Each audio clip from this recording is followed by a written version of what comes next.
옛날 옛적에 블라디미르 푸틴이라는 미친 러시아 지도자가 있었습니다. 역사에 남고자 하는 욕망에 사로잡히고 70대에 접어들면서 죽음의 그림자가 점점 더 가까워진다는 것을 알게 된 그 남자는 침공을 감행했습니다.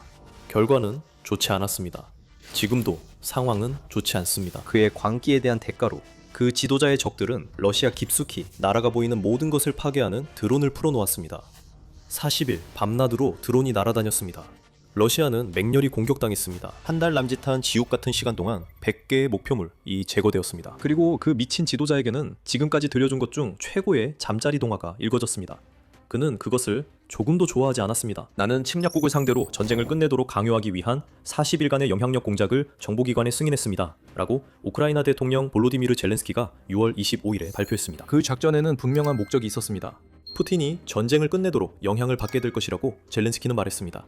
그리고 그 영향력은 수백 대의 드론이 발사되는 형태로 나타날 것이라고 했습니다. 그 드론들은 러시아의 주요 시설, 점령지, 그리고 전선 지역을 목표로 했습니다. 목표는 분명했습니다. 러시아는 자신들이 시작한 전쟁에 고통을 느껴야 했습니다. 우크라이나의 40일간의 화력으로 인해 푸틴이 협상 테이블에 나올 수밖에 없을 정도로 고통을 받게 만드는 것이었습니다. 40일간의 작전은 이제 끝났습니다. 그리고 비록 주된 목표를 달성하지는 못했고 우크라이나도 이에 대해 할 말이 있지만 젤렌스키가 했던 가장 중요한 약속은 지켜졌습니다. 수천 개의 러시아 목표물이 파괴되었습니다. 수치가 나왔고 이는 푸틴이 들어본 것 중 가장 끔찍한 잠자리 동화가 되었습니다. 우크라이나는 이번 작전 동안 러시아 본토와 점령지 내의 전략적 목표물에 대해 100회가 넘는 타격을 성공적으로 수행했습니다. 공격 대상의 다양성도 인상적이었습니다. 자주 공격받았던 정유시설들이 이번에는 그 어느 때보다도 더 큰 타격을 입었습니다. 우크라이나의 드론은 공군기지, 방공 시스템, 군함, 유조선, 물류센터, 군수공장 등 다양한 목표를 타격했습니다. 무력 제재가 광범위하게 이루어졌습니다. 기록이 깨졌고 그림자 함대의 유조선들이 크림반도를 둘러싼 바다 밑으로 가라앉았습니다. 그리고 전선과 그 인근 후방에서는 러시아에게 상황이 더욱 악화되었습니다. 우크라이나의 드론은 전선 전역에서 2만 1000개가 넘는 표적을 파괴했고 40일 동안 거의 5,000명의 러시아 병사를 사살했습니다. 하루에 125명꼴로 사살된 셈이며 그보다 더 많은 이들이 부상을 입었습니다. 장비도 병사들만큼이나 손쉽게 파괴되었습니다. 이 부분은 곧 공개할 이번 작전의 하이라이트에서 일부를 따로 다루겠습니다. 하지만 유나이티드 24 미디어만으로도 시작하기에 충분한 자료가 있습니다. 우크라이나의 40일간의 기습작전에서 124문의 포병 시스템이 파괴되었습니다. 러시아는 63대의 장갑차, 24대의 전차, 그리고 22대의 다연장 로켓 시스템을 잃었습니다. 러시아의 항공기와 헬리콥터 14대가 우크라이나 드론의 공격에 격추됐고 이 모든 일을 막았어야 할 러시아의 방공 시스템 40대도 마찬가지로 파괴되었습니다. 그리고 러시아의 드론에 대해서는 우크라이나가 푸틴이 상상했던 것보다 훨씬 더 효과적으로 맞불을 놓으며 대응했습니다. 작전이 끝날 무렵 러시아의 드론과 지상 로봇 1만 1,000대 이상이 잿더미로 변했고 그 드론을 조종하던 승무원 712명 도 함께 사라졌습니다. 러시아 입장에서는 끊임없는 공격처럼 느껴졌을 겁니다. 마치 히드라의 머리를 잘라내는 것처럼요. 하나가 쓰러지면 두 개가 그 자리를 대신했습니다. 하지만 하이라이트에 대해 잠깐 언급했으니 러시아에게 고통으로 가득했던 40일간의 작전에서 눈에 띄는 순간들을 살펴보겠습니다. 먼저 옴스크로 가보겠습니다. 시베리아 깊숙이 자리 잡은 이 도시는 원래 우크라이나 드론의 사정권에서 한참 벗어나 있을 것으로 여겨졌습니다. 우크라이나에서 2,500km 이상 떨어진 이 도시는 안전했습니다. 러시아에서 가장 큰 정유소 중 하나를 두기에 완벽한 장소였죠. 물론 무슨 일이 일어났는지 짐작하실 수 있을 겁니다. 우크라이나가 드론으로 옴스크를 공격했습니다. 그렇게 오랫동안 손이 닿지 않았던 도시의 정유소가 큰 타격을 입었습니다. 현장에서 촬영된 사진들은 이 핵심 시설에서 불길과 연기가 치솟는 모습을 보여줍니다. 우크라이나의 드론은 이전의 모든 거리 기록을 깨고 러시아 깊숙이 날아가 카자흐스탄 국경 근처까지 도달했습니다. 우크라이나가 이 정유소를 공격한 것은 더 이상 러시아의 핵심 시설이 안전하지 않다는 메시지를 전달하기 위해서만은 아니었습니다. 옴스크 정유소는 실제로 러시아에서 가장 큰 정유소 중 하나로 규모가 매우 큽니다. 이 정유소는 연간 2,100만 톤의 원유를 정제할 수 있는 능력을 갖추고 있습니다. 이곳은 우크라이나에 있는 러시아 군대의 생명줄과도 같은 연료, 윤활유, 석유 화합 제품을 전문적으로 생산하는 곳이기도 합니다. 이번 공격은 단순히 상징적인 의미만 있는 것이 아니라 전략적인 의미도 있었습니다. 40일간의 작전. 이전에는 옴스크가 러시아 10대 대형 정유소 중 우크라이나 드론의 공격을 받지 않은 두 곳 중 하나였습니다. 이제는 더 이상 그렇지 않습니다. 그리고 러시아 최대 규모의 정유소에 대해 말하자면 이것이 두 번째 주요 포인트입니다. 러시아의 11대 대형 정유소 모두가 이제 우크라이나 드론의 공격을 받았습니다. 우크라이나는 남아있던 10대 중 2개의 대형 정유소를 보고 둘 다 공격한 뒤 추가로 한 번 더 타격을 가했습니다. 유나이티드 24 미디어는 7월 7일 이 소식을 전하며 옴스크 공격이 우크라이나가 필요로 했던 마지막 목표였다고 밝혔습니다. 다른 정유소들도 2026년 내내 그리고 40일간의 작전 동안 계속해서 공격을 받았습니다. 매년 최대 2,100만 톤의 석유를 처리하는 키리시 정유소는 지속적으로 타격을 입었습니다. 연간 1,700만 톤의 석유를 처리하고 480만 톤의 휘발유를 생산하는 코스토보 정유소는 7월 2일 큰 타격을 받아 생산 능력의 절반을 잃었습니다. 5월 공격으로 생산이 중단된 이후 리아잔 정유소의 연간 1,710만 톤 처리 물량도 사실상 멈춰섰습니다. 봄과 여름 내내 우크라이나는 야로슬라블과 볼고그라드 정유소를 모두 타격했으며 이 두 정유소 모두 연간 1,500만 톤 규모의 처리 능력을 갖추고 있습니다. 러시아의 수도 모스크바에 가깝고 이를 둘러싼 방공망까지 있어 대부분의 정유소보다 더 안전하다고 여겨지는 모스크바 정유소도 6월에 두 차례 공격을 받았습니다. 이로 인해 1,200만 톤의 정제 능력이 중단되었습니다. 그리고 목록을 완성하는 정유소로는 바시네프 노보일, 시즈란, 팸, 노보쿠이 비셰프스크 정유소가 있습니다. 이 정유소들은 합쳐서 연간 3,780만 톤의 원유를 정제합니다. 러시아 석유가 우리가 지금까지 본 적 없는 속도로 타고 있습니다. 그리고 우크라이나의 정유소 공격이 이제는 새로운 일이 아니지만 40일간의 공세는 러시아의 가장 중요한 시설들 중 어느 곳도 더 이상 안전하지 않다는 사실을 분명히 보여주었습니다. 더 많은 하이라이트를 원하시나요? 저희가 준비했습니다.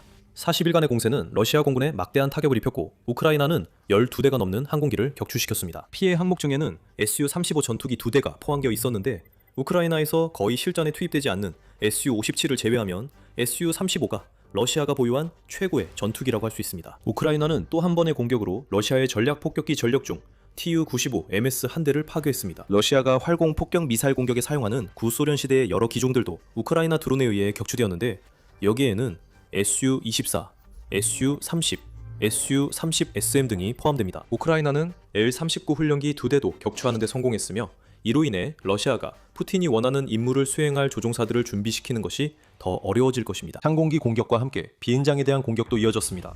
벨벡, 캄스카야, 사키, 바르디지카, 엥겔스, 그리고 바구로보 모두 우크라이나 드론의 공격을 받았습니다. 많은 경우 이곳들은 처음 공격당한 것이 아니었으며 이는 러시아의 방공망이 얼마나 과도하게 분산됐는지를 보여줍니다. 이것이 바로 다음 주요 내용을 소개하는 좋은 연결고리가 됩니다. 러시아 방공 시스템은 40일간의 작전 동안 큰 타격을 입었습니다. 우크라이나는 하루에 하나씩 방공 시스템이나 레이더를 파괴하며 앞으로 더 많은 공습이 가능하도록 길을 열었습니다. 그 중에는 러시아의 S-400 시스템에서 자주 사용되는 92N62 다기능 레이더와 니보-U 레이더가 포함되어 있었습니다. 러시아는 우크라이나의 드론에 의해 여러 대의 판치르 S-2와 토르 MME 방공 시스템을 잃었고 우크라이나 드론의 경로를 교란할 수 있다고 알려진 폴 21 전자전 장비도 함께 손실했습니다. 이 모든 상황에는 묘한 아이러니가 있습니다. 러시아가 우크라이나의 드론을 막기 위해 의존하고 있는 바로 그 무기들이 오히려 그 드론들에 의해 파괴되고 있습니다. 이러한 시스템들 중 상당수가 저고도로 비행하는 드론을 추적하는 데 어려움을 겪기 때문에 목적에 부합하지 않는다는 점이 드러나고 있습니다. 40일간의 공세는 러시아가 한동안 겪어온 방공 문제를 더욱 악화시켰습니다. 우크라이나 드론의 사거리가 확장되면서 러시아는 점점 더 넓은 영토에 방공망을 펼쳐야 하는 상황에 처하게 되었습니다. 러시아의 방공망은 러시아 장군의 불룩한 허리에 감긴 고무줄과 같습니다. 결국 고무줄이 끊어지듯 여기저기서 터지는 소리가 나기 시작했습니다. 지금 러시아의 방공망에는 큰 구멍이 뚫려 있습니다. 러시아는 우크라이나가 파괴하고 싶어할 모든 목표를 방어할 만큼 충분한 시스템을 갖추지 못했습니다.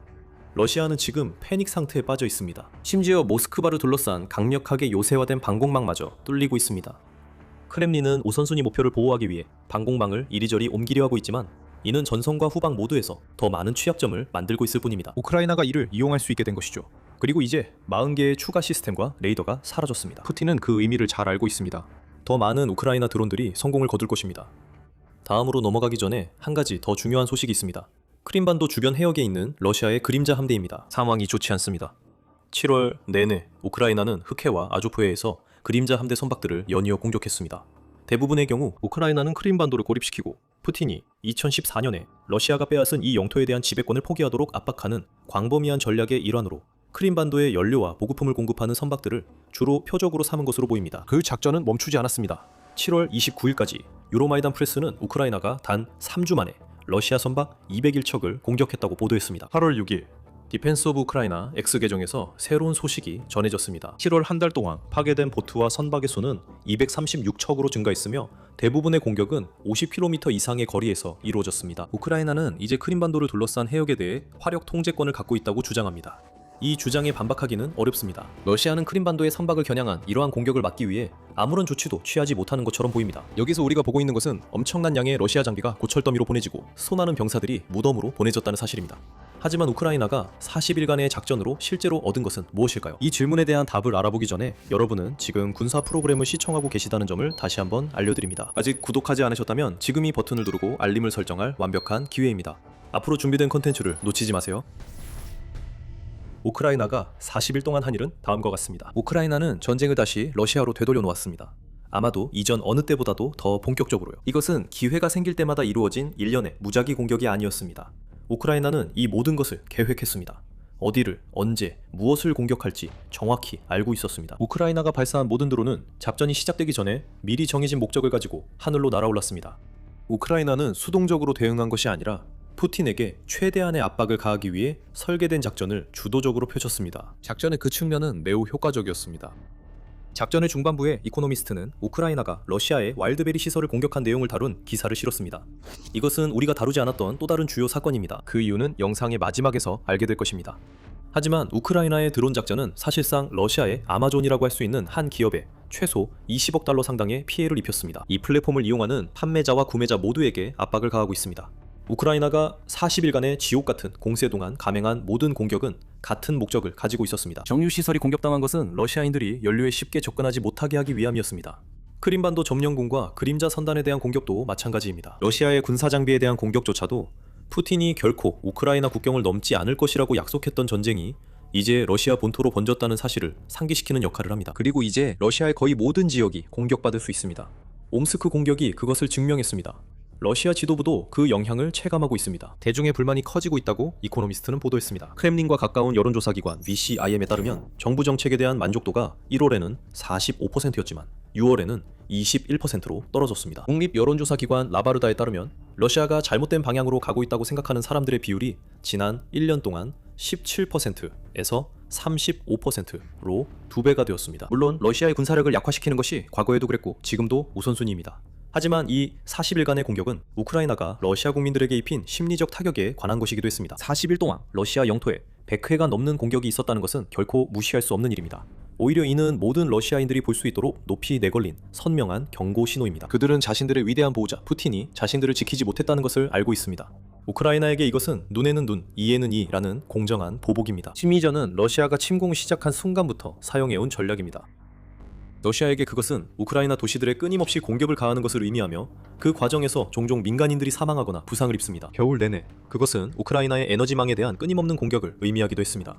우크라이나는 푸틴과 그의 졸개들처럼 극단적인 행동을 하지 않았습니다.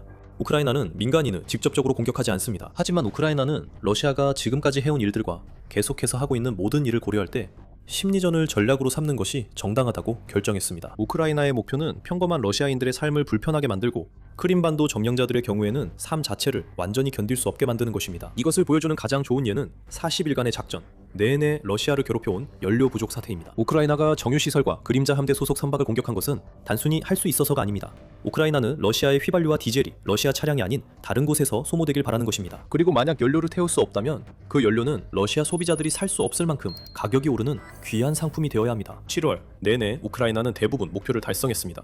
일부 러시아 지역, 특히 크림반도에서는 휘발유 가격이 2배로 올랐습니다. 몇 킬로미터에 이르는 긴 줄이 러시아 주유소 밖에서 흔히 볼 수 있는 광경이 되었고 운전자들은 아직 연료가 남아있는 주유기를 찾아 헤매고 있습니다. 우크라이나의 정유시설 공격으로 러시아의 일반 정제 생산량이 약 3분의 1 감소했습니다. 유나이티드 24 미디어 보도에 따르면 러시아의 정제 생산량은 2002년 이후 최저 수준으로 떨어졌습니다. 우크라이나가 40일간의 작전 동안 타격한 시설들은 러시아 전체 정제 능력의 45%를 차지합니다. 그리고 이 압박 작전의 단일 측면만으로도 2026년 내내 러시아에 약 135억 달러의 손실을 입힌 것으로 추정됩니다. 이는 불만을 유발하는 것이 목적이지만 실제로 운전하지는 않는다는 점이 중요합니다. 우크라이나가 지난 40일 동안 해온 일들 때문에 실제로 그런 행동을 할 수 있었던 러시아인들은 훨씬 적어졌습니다. 러시아로서는 그나마 다행인 점은 국내 최대 연료 판매 업체 중 하나인 가즈프롬네프트가 연료 배급을 서둘러야 했던 13개 러시아 지역에서 구매 한도를 해제했다는 보도가 있다는 점입니다. 그 조치가 얼마나 오래 갈지는 아무도 알 수 없습니다. 특히 우크라이나가 정유시설 공격을 확대하기로 결정한다면 더욱 그렇습니다. 하지만 다시 말하지만 모든 것은 압박에 달려 있습니다. 이코노미스트는 여론조사 결과를 인용하며 이를 강조했고, 키이우도 7월 4일 기사에서 같은 내용을 전했습니다. 그 기사에서는 사상 최대수의 러시아인들이 이제 푸틴이 그의 특별 군사작전을 끝내길 원한다고 밝혔습니다. 이 매체는 우크라이나에 기반을 둔 여론조사 기관인 러시아 갈등학 및 분석연구소가 실시한 설문조사를 인용했습니다. 조사 결과 러시아인 중 오직 9%만이 자국이 완전한 승리를 거둘 때까지 전쟁을 계속하길 원한다고 밝혔습니다. 설문에 응한 사람들 중 81%는 전쟁이 자신들과 자국에 얼마나 큰 대가를 치르게 하고 있는지를 고려할 때 즉각적인 전투 중단을 훨씬 더 원한다고 답했습니다. 러시아 내 여론의 이러한 변화는 우크라이나의 40일간의 캠페인에 있어 대단한 성공이라고 할 수 있습니다. 하지만 우리는 이 방안의 코끼리, 즉 중요한 문제를 무시할 수 없습니다. 목표는 40일간의 지속적인 압박 끝에 푸틴을 협상 테이블로 끌어내는 것이었지만 그것은 이루어지지 않았습니다. 많은 사람들이, 어쩌면 젤렌스키 자신조차도 지하 깊은 벙커에 숨어있는 그 정신병자가 평화를 선언할 것이라고 진심으로 믿었을 가능성은 낮습니다. 하지만 우크라이나는 러시아 전역에 실질적인 피해를 입혔고, 푸틴의 침공에 대한 지지율이 자국 내에서 사상 최저로 떨어진 시점에 계속해서 푸틴에게 압박을 가했습니다. 이것은 우크라이나의 승리입니다. 앞으로 무슨 일이 일어날지는 지금과 크게 다르지 않을 것입니다. 푸틴은 40일이 지나도 협상 테이블에 나오지 않았으니 우크라이나는 새로운 작전을 펼칠 것입니다. 우리는 계속할 것입니다. 이런 논쟁에 너무 집착하지 마세요. 40일, 50일, 100일, 혹은 15일. 중요한 것은 결과입니다. 이 과정에 어떻게 들어가는지가 중요한 게 아닙니다. 훨씬 더 중요한 것은 우리가 어떤 결과를 가지고 나오느냐입니다. 원하는 결과를 얻으려면 우리는 강해야 합니다. 이것은 대통령실장 키릴 부다노프가 40일간의 작전을 마치며 한 말입니다. 이것은 경고입니다. 푸틴과 그의 측근들, 그리고 러시아 국민들이 40일 기한이 끝났다고 해서 자신들이 겪은 악몽이 끝났다고 생각했다면 그들은 큰 오산입니다. 하늘에는 많은 것들이 떠 있고 언제든지 공격할 준비가 되어 있습니다. 그리고 부다노프가 진실을 말하고 있다는 것에 대해 의심이 있었다면 우크라이나의 드론 조종사들이 이미 그 의심을 해소했습니다. 그들은 무기로 말했습니다. 8월 6일 우크라이나는 두 곳의 정유소를 추가로 공격했습니다. 이번에는 바시네프 노보노보일과 슬라브네프트 야노스 정유소였습니다. 메시지는 분명하고 강하게 전달되었습니다. 러시아는 40일간의 집중 공격을 견뎌냈을지 모르지만 압박은 계속될 것입니다. 우크라이나는 푸틴을 협상 테이블로 끌어낼 것이며 이 러시아의 모든 정유소가 불타야 한다는 뜻이라도 마찬가지입니다. 앞서 40일 작전은 또 다른 하이라이트인 와일드베리스 공격에 대해 언급했습니다. 자세히 설명하지 않은 데에는 충분한 이유가 있었습니다. 이미 다뤘기 때문입니다. 그 공격들은 우크라이나의 압박 작전에서 가장 중요한 부분이 될 수도 있습니다. 그 이유는 저희 영상을 시청하시면 알 수 있습니다. 러시아의 한 달 넘는 고통에 대한 이번 분석이 흥미로우셨다면 밀리터리 쇼를 구독하셔서 저희가 앞으로 준비한 내용을 가장 먼저 만나보시기 바랍니다. 시청해주셔서 감사합니다.